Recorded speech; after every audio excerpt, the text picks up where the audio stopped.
ভাষা শহীদদের প্রতি শ্রদ্ধা জানাতে স্মৃতির মিনারে চলছে শেষ মুহূর্তের প্রস্তুতি। সাফজয়ী নারী ফুটবলার অভ্রর দল সহ 18 জনকে 21 পদক দিলেন প্রধান উপদেষ্টা। আমাদের তরুণ প্রজন্মের স্বপ্ন অতীতের যে কোনো প্রজন্মের স্বপ্নের চাইতে দুঃসাহসী। নতুন পৃথিবী সৃষ্টিতে তারা নেতৃত্ব দিতে চায়, সেই নেতৃত্ব দেওয়ার জন্য তারা প্রস্তুত। ঢাকা দিল্লি দুপক্ষই চায় ভালো ওয়ার্কিং রিলেশন। শিগগিরই বাংলাদেশ সফরে আসবেন ভারতের পররাষ্ট্রমন্ত্রী। দুই পক্ষই আমরা মোটামুটি এ ব্যাপারে একমত হয়েছি যে সব দূর করে একটা গুড ওয়ার্কিং রিলেশন, যেটা আমরা ব্যবহার করি, এটাতে আমাদেরকে পৌঁছতে হবে।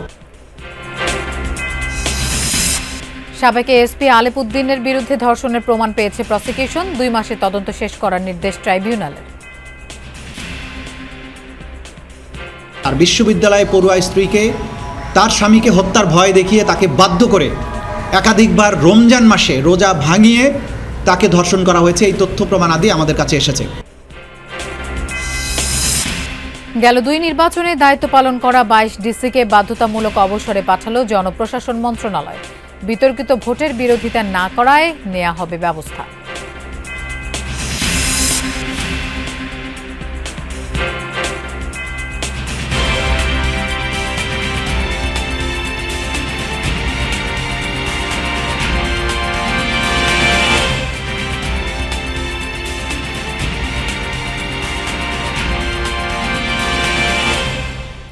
শুভেচ্ছা, আমন্ত্রণ যমুনা নিউজে। আপনাদের সঙ্গে থাকছি আমি মৌসুমী আহমেদ লোপা। এতক্ষণ শিরোনাম দেখছিলেন। আন্তর্জাতিক মাতৃভাষা দিবস উপলক্ষে প্রস্তুত কেন্দ্রীয় শহীদ মিনার। রাত 8টা থেকে ওই এলাকার পুরোপুরি নিয়ন্ত্রণ নেবে আইন শৃঙ্খলা বাহিনী। সহকর্মী এম এ আজিজ জানাবেন বিস্তারিত। আজিজ, কেমন দেখছেন সার্বিক পরিস্থিতি? প্রস্তুতি কেমন নেওয়া হয়েছে? নিরাপত্তা নিশ্চিতে কি ধরনের উদ্যোগ চোখে পড়ছে আপনার? ধন্যবাদ লোপা। প্রস্তুতি এরই মধ্যে শেষ হয়ে গেছে। 21-এর প্রথম প্রহরে ভাষা শহীদদের প্রতি শ্রদ্ধা নিবেদনের জন্য ঢাকা বিশ্ববিদ্যালয় কর্তৃপক্ষের যে প্রস্তুতি, সেটি বিশ্ববিদ্যালয় কর্তৃপক্ষ আমাদের জানিয়েছে যে তাদের প্রস্তুতি এরই মধ্যে শেষ। তারা জানিয়েছেন যে রাত 12টা 1 মিনিটে ঢাকা বিশ্ববিদ্যালয়ের এই কেন্দ্রীয় শহীদ মিনারে শ্রদ্ধা নিবেদন করবেন রাষ্ট্রপতি মোহাম্মদ শাহাবুদ্দিন।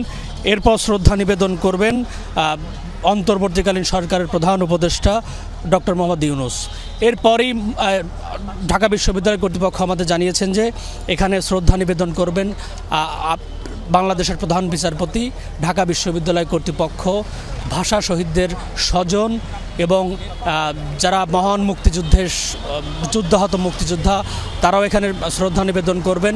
এর পাশাপাশি জুলাই গণ অভ্যুত্থানে যারা শহীদ হয়েছেন তাদের স্বজনরা এবং যারা আহত হয়েছেন তাদের জন্য এবার বিশেষভাবে শ্রদ্ধা নিবেদনের জন্য সুযোগ রাখা হয়েছে। এরপর 12টা এই ভিআইপিদের পর্ব শেষ হওয়ার পর রাত 12টা 40 মিনিটের দিকে কেন্দ্রীয় শহীদ মিনার সর্বসাধারণের জন্য উন্মুক্ত করে দেওয়া হবে। তখন এখানে শ্রদ্ধা নিবেদন করতে পারবেন সকল শ্রেণী পেশার মানুষ। তাদের প্রবেশের জন্য পলাশী যে ক্রসিং আছে, এই ক্রসিং দিয়েই প্রবেশের যে নিয়ম সেটি করে দিয়েছে ঢাকা বিশ্ববিদ্যালয়। এবং শ্রদ্ধা নিবেদন শেষে তারা চাংখারপুল এবং কার্জন হল, হাইকোর্ট প্রাঙ্গণ দিয়েই তারা মূলত বের হয়ে যেতে পারবেন। এর পাশাপাশি বাকি যে ক্রসিংগুলো আছে কেন্দ্রীয় শহীদ মিনারে প্রবেশের, সেগুলো বন্ধ করে দেওয়া হয়েছে। সার্বিক নিরাপত্তার বিষয়ে লোপা যদি বলেন, ডিএমপি কমিশনার সকালবেলা এখানে পরিদর্শন করেছেন। তিনি জানিয়েছেন যে নিরাপত্তা নিয়ে তেমন কোনো হুমকি বা তেমন কোনো গুরুতর কোনো হুমকি তারা পাননি। তবে যারা শ্রদ্ধা নিবেদন করতে আসবেন বা শ্রদ্ধা জানাতে আসবেন, তাদের যে নিরাপত্তা, তাদের মানি ব্যাগ, তাদের ব্যাগ, সেগুলোর নিরাপত্তার জন্য তাদের নিজেদেরই ব্যবস্থার কথা বলেছেন ঢাকা বিশ্ববিদ্যালয়ের প্রক্টর। এর পাশাপাশি আমরা দেখতে পাচ্ছি যে আলপনার। আপনাকে ধন্যবাদ আমাদের সাথে যোগ দেওয়ার জন্য।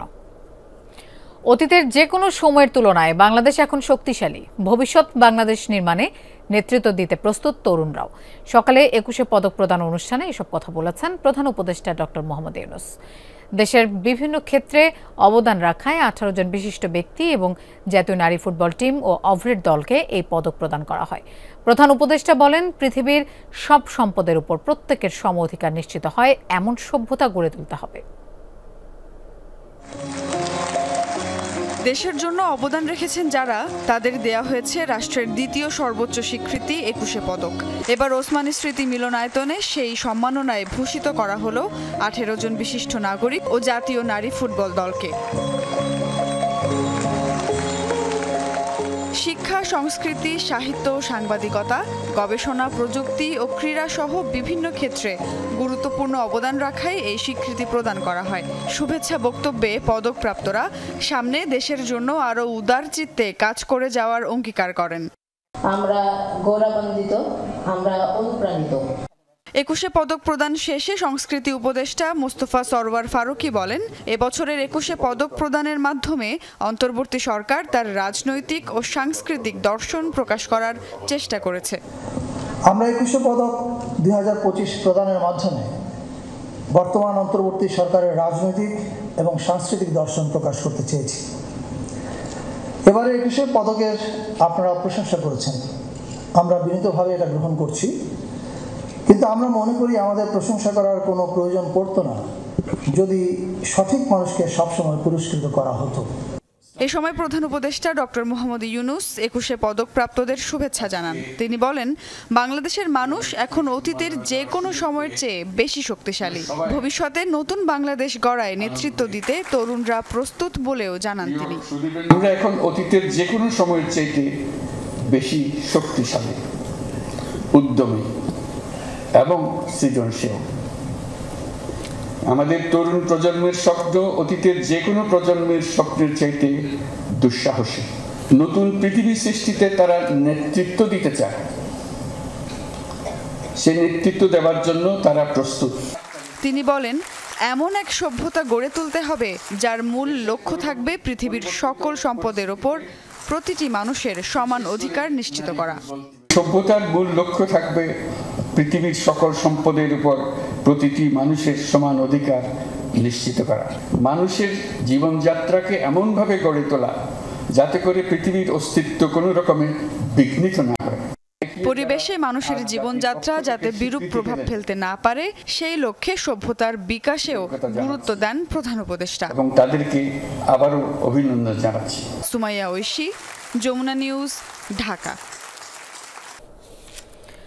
সাবেক র্যাব কর্মকর্তা আলেপ উদ্দিনের বিরুদ্ধে বন্দির স্ত্রীকে ধর্ষণের সত্যতা মিলেছে, এমনটা জানালো আন্তর্জাতিক অপরাধ ট্রাইব্যুনালের প্রসিকিউশন টিম।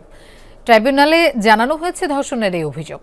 এছাড়া সাবেক আইজিপি চৌধুরী আব্দুল আল মামুন, সাবেক সেনা কর্মকর্তা জিয়াউল আহসান সহ ৮ পুলিশ কর্মকর্তার বিরুদ্ধে জুলাই আগস্টে মানবতা বিরোধী অপরাধের মামলার তদন্ত প্রতিবেদন ২৮ এপ্রিল দাখিল করার নির্দেশ দেওয়া হয়েছে। নারায়ণগঞ্জের র্যাব ১০-এ ছিলেন পুলিশের সমালোচিত এএসপি আলেপ উদ্দিন। তার বিরুদ্ধে আটক, গুম ও নির্যাতনের অভিযোগ দীর্ঘদিনের। এসবের মাঝে একজন এনেছেন তার স্ত্রীকে ধর্ষণের অভিযোগ। জঙ্গি সম্পৃক্ততার অভিযোগে তাকে আটকের পর স্ত্রীকে ভয় দেখিয়ে আলেপ ধর্ষণ করে বলে জানান ভুক্তভোগী। ট্রাইব্যুনালের চিফ প্রসিকিউটর তাজুল ইসলাম বলেন, ধর্ষণসহ সব অপরাধের তথ্য প্রমাণ প্রসিকিউশনের হাতে রয়েছে। একজন আসামিকে গুম করে রাখার সময়ে তার স্ত্রীকে, তার বিশ্ববিদ্যালয় পড়ুয়া স্ত্রীকে তার স্বামীকে হত্যার ভয় দেখিয়ে তাকে বাধ্য করে একাধিকবার রমজান মাসে রোজা ভাঙিয়ে তাকে ধর্ষণ করা হয়েছে। এই তথ্য প্রমাণাদি আমাদের কাছে এসেছে। এছাড়াও পুলিশের সাবেক কর্মকর্তা মহিউদ্দিন ফারুকের বিরুদ্ধে গুম ও নির্যাতনের অভিযোগ আনা হয়েছে। তার অফিসে এবং বিভিন্ন আয়নাঘরে, নির্যাতন সেলে অমানবিক নিষ্ঠুরতম পন্থায় নির্যাতন করতেন এবং নির্যাতন করার ব্যাপারে তিনি একজন মাস্টার মাইন্ড। তার একটা স্পেশাল কোয়ালিটি আছে। জুলাই আগস্টে শিক্ষার্থী জনতার আন্দোলন দমনে চরম বল প্রয়োগ করে আইন শৃঙ্খলা রক্ষাকারী বাহিনী। আন্দোলন দমনে রাজপথে নির্বিচারে চালানো হয় গুলি। এপিসি ব্যবহার করা হয়েছিল, হেলিকপ্টার ব্যবহার করা হয়েছিল, মারণাস্ত্র ব্যবহার করা হয়েছিল। হত্যা ও নির্যাতনের ঘটনায় ২৬ কর্মকর্তার বিরুদ্ধে গ্রেপ্তারি পরোয়ানা জারি করে ট্রাইব্যুনাল। এখন পর্যন্ত গ্রেপ্তার ৮ কর্মকর্তাকে বৃহস্পতিবার ট্রাইব্যুনালে হাজির করা হয়। শিক্ষার্থী জনতার আন্দোলনে গুলি চালিয়ে হত্যা, হেলিকপ্টার থেকে গুলি চালানোর বিষয়ে সাবেক আইজিপির কাছে জানতে চান ট্রাইব্যুনাল। হেলিকপ্টার অপারেশন কার নির্দেশে হয়েছিল, কারা কারা যাত্রী ছিল, কতগুলো ফ্লাইট পরিচালনা করা হয়েছিল, কী ধরনের অস্ত্র পরিবহন করা হয়েছিল। পুলিশের প্রধান হিসাবে তার এটা জানার কথা। সেই বিষয়ে আমরা তাকে জিজ্ঞাসাবাদ করার জন্য একদিনের সময় চেয়েছি। গণহত্যা ও মানবতা বিরোধী অপরাধের মামলায় তদন্ত শেষ করার জন্য সর্বোচ্চ গুরুত্ব দিয়ে কাজ করছে তদন্ত সংস্থা। আল আমিন হক অহন, যমুনা নিউজ, ঢাকা। কেন্দ্র ঘোষিত কর্মসূচির অংশ হিসেবে আজ দেশের কয়েক জেলায় সমাবেশ করবে বিএনপি। কুমিল্লায় সমাবেশে যোগ দেবেন দলের মহাসচিব মির্জা ফখরুল ইসলাম আলমগীর। এ বিষয়ে আরও জানবো, আমাদের সাথে যোগ দিচ্ছেন কুমিল্লার লাকসাম থেকে আরেফিন শাকিল। আরেফিন, আনুষ্ঠানিকভাবে সমাবেশ শুরু হয়েছে কিনা, নেতাকর্মীদের উপস্থিতি কেমন দেখছেন? ধন্যবাদ লোপা। এরই মধ্যে আনুষ্ঠানিকভাবে সমাবেশের কার্যক্রম শুরু হয়েছে। বিএনপির সিনিয়র নেতারা, বিশেষ করে কেন্দ্রীয় যারা নেতা রয়েছেন, তারা এখন বক্তব্য দিচ্ছেন এবং তারা বলছেন বিএনপি ক্ষমতা আসলে আগামী দিনে কিভাবে দেশ পরিচালনা করবে, কিভাবে রাষ্ট্র পরিচালনা করবে, সে 31 দফা নিয়ে তারা কথা বলছেন। এবং এরই মধ্যে কিন্তু লাকসাম স্টেডিয়ামের কানায় কানায় পরিপূর্ণ, অর্থাৎ তিল ধারণের ঠাঁই নেই লাকসাম স্টেডিয়ামে। লাকসা, মনোহরগঞ্জ এবং নাঙ্গলকোট আশপাশে যে কয়টি উপজেলা রয়েছে, প্রত্যেকটি উপজেলা থেকেই মূলত বিএনপি নেতা কর্মীরা আজকের এই সমাবেশে যোগ দিয়েছেন এবং তারা স্লোগান ফেস্টুনে আগামী দিনে তারেক রহমানের নেতৃত্বে বাংলাদেশ গড়ার তারা প্রত্যয়ের কথা জানাচ্ছেন। এবং বিএনপি নেতারা বলার চেষ্টা করছেন আগামী দিনে বিএনপি বাংলাদেশে বৈষম্যহীন যেমন সমাজ তৈরি করবে, তেমনি রাজনৈতিক সহ অবস্থান রাখবে এবং সেই সঙ্গে গত 15 বছর বিএনপি নেতাকর্মীদের উপর যে নির্যাতন নিপীড়ন হয়েছে, সেই নির্যাতন নিপীড়নের বিচার করবে বলে তারা সেই প্রত্যয়ের কথা জানাচ্ছেন। এবং তারা বলছেন গত 15 বছর এই লাকসামে, মনোহরগঞ্জে কার্যত বিএনপি রাজনীতি করা নিষিদ্ধ ছিল, সেই নিষিদ্ধের অবসান কাটিয়ে নতুন করে রাজনীতি এখানে বিএনপি নেতাকর্মীরা শুরু করেছেন। আজকে বিএনপি মহাসচিব মির্জা ফখরুল ইসলাম আলমগীর লাকসাম এবং মনোহরগঞ্জে তিনি বিএনপি কার্যালয় উদ্বোধন করেছেন এবং বলছেন যে তারা একটি পজিটিভ, ইতিবাচক রাজনীতি করতে চান। আওয়ামী লীগ যে জায়গায় ব্যর্থ হয়েছে সেই জায়গায় তারা সফল হতে চান এবং সেই সঙ্গে মানুষকে স্বস্তি দেওয়ার জন্য নেতাকর্মীদেরকে নির্দেশ দেওয়া হচ্ছে মানুষের সঙ্গে মেশার জন্য, আগামী নির্বাচনে যেন ধানের শীষের পক্ষে মানুষ রায় দেয়, সেই বক্তব্য, সেই নির্দেশনায় বারবার দলের কেন্দ্রীয় নেতারা তাদের নেতাকর্মীদেরকে দিচ্ছেন। এই ছিল কিছুক্ষণের মধ্যেই বিএনপি মহাসচিব মির্জা ফখরুল ইসলাম আলমগীর তার বক্তব্য রাখবেন ঠিক 20 থেকে 30 মিনিট পর। লোপা। আরফিন, আপনাকে ধন্যবাদ আমাদের সাথে যোগ দেওয়ার জন্য। গেল 2 সংসদ নির্বাচনে দায়িত্ব পালন করা 22 ডিসিকে বাধ্যতামূলক অবসরে পাঠালো জনপ্রশাসন মন্ত্রণালয়। একই সাথে 2014, 18 ও 24 সালের নির্বাচনে যারা বিতর্কিত দায়িত্ব পালন করেছেন তাদের ওএসডি ও অবসরে পাঠানোর সিদ্ধান্ত হয়েছে। দুপুরে সচিবালয়ে এক সংবাদ সম্মেলনে এসব তথ্য জানিয়েছেন জনপ্রশাসন সচিব মোখলেসুর রহমান। এখনও কোনো প্রজ্ঞাপন জারি হয়নি। সচিব জানান, বিতর্কিত এই নির্বাচনগুলোর বিরোধিতা না করায় সংশ্লিষ্টদের বিরুদ্ধে ব্যবস্থা নেওয়া হবে। আরও জানান, এর মধ্যে যাদের 25 বছরের নিচে চাকরির বয়স তাদের ওএসডি করা হতে পারে, আর যাদের চাকরি 25 বছরের বেশি তাদের বাধ্যতামূলক অবসর দেয়া হবে। মোখলেসুর রহমান বলেন, যেসব সচিব, অতিরিক্ত সচিব, যুগ্ম সচিবের বিরুদ্ধে অনিয়ম দুর্নীতির অভিযোগ আছে তাদের বিরুদ্ধেও নেওয়া হবে ব্যবস্থা। অবসরে যাওয়া কর্মকর্তাদের বিরুদ্ধে দুর্নীতির অভিযোগ থাকলে সেসব খতিয়ে দেখা হবে। এর মধ্যে দুদককে ব্যবস্থা নিতে বলা হয়েছে। 2014, 2018 এবং 2024 এই 3 সময়ের রিটার্নিং অফিসারদের বিরুদ্ধে, যেহেতু তাদের এই কনাইনেন্স সহযোগিতায় এই সরকারকে যে নামেই ডাকেন 3 টার্ম থেকে আজকে যে আমরা দুরবস্থায় পড়েছি, সরকার যে সকলে মিলে, আপনারা মিলে উদ্ধার করার চেষ্টা করছি, তারা অনেক বড় নেগেটিভ ভূমিকা রেখেছিল। আমরা 22 জন এরকম যারা ডিসি ছিলেন, তার মধ্যে সচিব আছে, বাধ্যতামূলক অবসর দেওয়ার আদেশ জারি হয়েছে। সংবাদ সম্মেলনে ছাত্রদল সভাপতির শিবিরের উপর দায় দিয়ে দাও মন্তব্যের তীব্র নিন্দা জানিয়েছে বাংলাদেশ ইসলামী ছাত্র শিবির। এক যৌথ বিবৃতিতে ছাত্র শিবিরের কেন্দ্রীয় সভাপতি জাহিদুল ইসলাম ও সেক্রেটারি নুরুল ইসলাম সাদ্দাম এই নিন্দা জানান। বিবৃতিতে তারা বলেন, কুয়েটে জাতীয়তাবাদী ছাত্রদল সহ বহিরাগত সন্ত্রাসীদের মাধ্যমে শিক্ষার্থীদের উপর হামলার বিষয়ে বুধবার ছাত্রদলের সাধারণ সম্পাদক নাসির উদ্দিনকে প্রশ্ন করেন সাংবাদিকরা। এ সময় পাশ থেকে ছাত্রদল সভাপতি রাকিবুল ইসলাম রাকিব শিবিরের উপর দায় চাপিয়ে দেওয়ার নির্দেশনা দেন। বলেন, নিষিদ্ধ সংগঠন ছাত্রলীগ গেল 16 বছর ধরে যে অপরাজনীতির প্রবর্তন করেছিল, ছাত্রদল ঠিক একই পথ অনুসরণ করছে। জানান, অপরাধমূলক কার্যকলাপের দায় ছাত্র শিবিরের উপর চাপিয়ে দেওয়ার যে প্রবণতা ছাত্রলীগের ছিল, তা আজ ছাত্রদলের মধ্যেও বিদ্যমান। রাজধানীর মোহাম্মদপুরে যৌথ বাহিনীর অভিযানকালে 2 সন্ত্রাসীর মরদেহ পাওয়া গেছে। আন্তঃবাহিনীর জনসংযোগ পরিদপ্তর আইএসপিআর এই তথ্য জানিয়েছে। বলা হয়, বৃহস্পতিবার রাত 12:30টার দিকে চাঁদ উদ্যান এলাকায় ছিনতাইয়ের প্রস্তুতির সময় অভিযান চালায় যৌথ বাহিনী। ঘটনাস্থল থেকে অস্ত্রসহ আটক করা হয় 5 জনকে। ঘটনা বৃহস্পতিবার রাত 12:30টার দিকের। চাঁদ উদ্যান এলাকায় ছিনতাইয়ের প্রস্তুতির খবর পায় যৌথ বাহিনী। অভিযানের অংশ হিসেবে লাউতলা এলাকার একটি গলির দুপাশ ঘেরাও করা হলে টিনশেড বাড়ির ছাদে উঠে গুলি চালায় সন্ত্রাসীরা। আইএসপিআর এর বিজ্ঞপ্তিতে বলা হয়, আত্মরক্ষার্থে পাল্টা গুলি চালায় যৌথ বাহিনী। অস্ত্রসহ আটক হন 5 জন। পরে তল্লাশিতে মরদেহ পাওয়া যায় 2 জনের।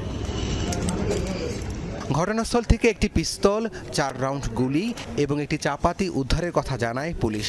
ফায়ার থেমে গেলে আমরা 9 নম্বর বাসায় ঢুকে পড়ি, তাতে 5 জনকে বাসার বিভিন্ন অ্যাঙ্গেল থেকে আটক করি। তাদেরকে সহকারে আমরা বাসার ছাদে উঠি। ছাদে ওঠার পর আমরা 2টো বডি দেখতে পাই রক্তাক্ত অবস্থায়।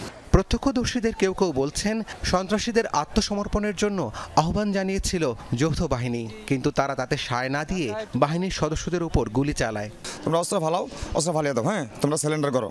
তারা সিলিন্ডার করে নেই, হ্যাঁ না করাতে সেনাবাহিনী মনে করা যায়, সেনাবাহিনীর মনে করেন আক্রমণ করার পরে সেনাবাহিনী আবার করে করছে। সেনাবাহিনী চেষ্টা করছে অনেক তাদেরকে নিরাপত্তা করার জন্য, তারা সেনাবাহিনী আক্রমণ করছে। ভয়ে আমরা দরজা খোলার মতন কোনো আমাকে অবস্থান ছিল না। অনেক হয়েছে, আওয়াজ হয়েছে, সবাইরে ঘরের ভিতরে রাখছে, অনেক গোলাগুলি হয়েছে, সবাইরে ঘরের ভিতরে আমরা বন্দী ছিলাম। ছিনতাই ও সন্ত্রাসী কর্মকাণ্ডের জন্য বেশ কিছুদিন ধরে আলোচনায় রয়েছে মোহাম্মদপুর এলাকা। কয়েক দফা অভিযানে বেশ কয়েকজনকে গ্রেফতারও করা হয়েছে। স্থানীয়রা চান তাদের বসবাসের এলাকায় বজায় থাকুক শান্তি শৃঙ্খলা। যে অবস্থা করছে এখন বোঝা যাবে যে আতঙ্ক কমছে কিনা, কারণ 2 জন মারলে তো হয় না, অনেক লোক আছে না। আমি এরম আর কখনো দেখিনি। ভালো মানুষ যায়, একটা কোপ দিয়ে মোবাইলটা লইয়া যায়, মানি ব্যাগটা নিয়ে যায়। পুলিশি টহল বাড়ানো সহ পুলিশকে আরো তৎপর হওয়ার আহ্বান জানান এলাকাবাসী। রাব্বি সিদ্দিকী, যমুনা নিউজ, ঢাকা।